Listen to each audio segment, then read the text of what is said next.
Nagbabalik ang PTV Balita ngayon. Naniniwala ang Malacanang na dapat pag-aralan mabuti ang panukalang total ban sa online gambling sa bansa. Paliwanag ni Palace Press Officer at PCO Undersecretary Claire Castro, hindi dapat magpadalos-dalos sa pagdedesisyon sa usapin ito. Dagdag pa ng Malacanang, posibleng maapektuhan nito ang ilang lisensyadong operator na nakakatulong sa paghatid ng iba't ibang serbisyo. So dapat ito aralin mabuti, ano ba ang dapat gawin dahil kapag nga tinanggal natin talaga agad-agad ang online gambling at maapektuhan naman yung ibang mga lisensyado, makakaapekto ba ito sa tulong sa bayan, sa tulong sa mga estudyante, sa tulong sa mga Pilipino? Suportado ni Senador Erwin Tulfo ang mungkahi ng DSWD na amyendahan ang batas na nagtatatag sa Pantawid Pamilyang Pilipino Program of 4Ps. Paliwanag ng Senador, ito'y upang masiguro na ang mga tunay na nangangailangan ang makikinabang dito.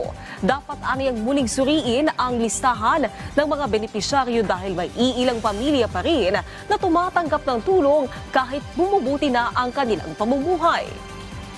Samantala, alamin natin ang ibang balita sa PTV Davao mula kay Jay Lagang. Mayong adlaw, gisugda na sa Department of Social Welfare and Development niatong Hulyo 29 ning tuiga ang paghatag og cash assistance subos sa ilang Social Protection Program for Children with Disabilities. Dinunang naserbisyohan niini ang usa ka gatos ka mga persons with disability gikan sa munisipalidad sa Santa Cruz sa Davao del Sur nga mo'y nagsilbing pilot area sa mga programa. Ilawom kini sa Project Cherish, Disability Inclusive Social Protection for Children. Nga usa ka community-based program nga naninguhang makahatag og suporta sa mga kabatan-unan nga adunay apan.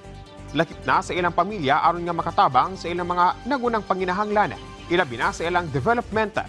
Din katambayayong sa DSWD sa pagbugna niini nga programa ang United Nations Children's Fund kun UNICEF. Pagpaklaro sab sa DSWD nga kini nga proyekto wala lang nakapokus sa cash assistance. Sanglit doon na pa'y laing mga programa nga pagabuhaton sama sa capacity building, ilabi na alang sa mga ginikanan o guardian aron nga mahatagan sila og tukmang home care support sa pag-atiman sa mga children with disability. Gitudluan sa Department of Social Welfare and Development kon DSWD ang mga lumad sa probinsya sa Bukidnon bahin sa paggamit sa mga bagong digital platforms o teknolohiya. Among inisyatibo nagtugot sa mga benepisyaryo sa Pantawid Pamilyang Pilipino Program kon 4Ps nga makakaton aron nga mas paspas o mas luwas nilang makuha ang ilang ayuda pinaagi sa online financial services. Paagi kini sa DSWD aron nga mapalapdan ang ilang digital o financial inclusion efforts. Ilawom sa iPanalo ang kinabukasan initiative.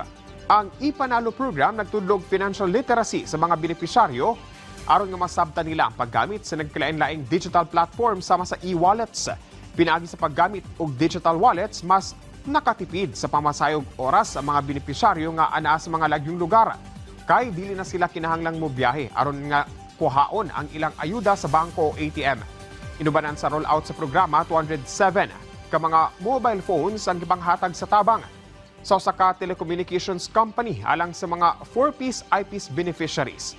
Ipaygayon sab sa DSWD Field Office 10 ang iPanalo activity sa mga munisipalidad sa Lantapan, Talakag, Kitaw-Taw ug Kalilangan. Ug mokato ang mga nagunang balita dinhi sa PTV Davao. Ako si Jay Lagang. Mayong adlaw. Daghang salamat, Jay Lagang. At yan ang mga balita sa oras na ito. Para sa iba pang update, i-follow at i-like kami sa aming social media sites sa @PTVPH. Ako po si Naomi Tiburcio para sa Pambansang TV sa Bagong Pilipinas.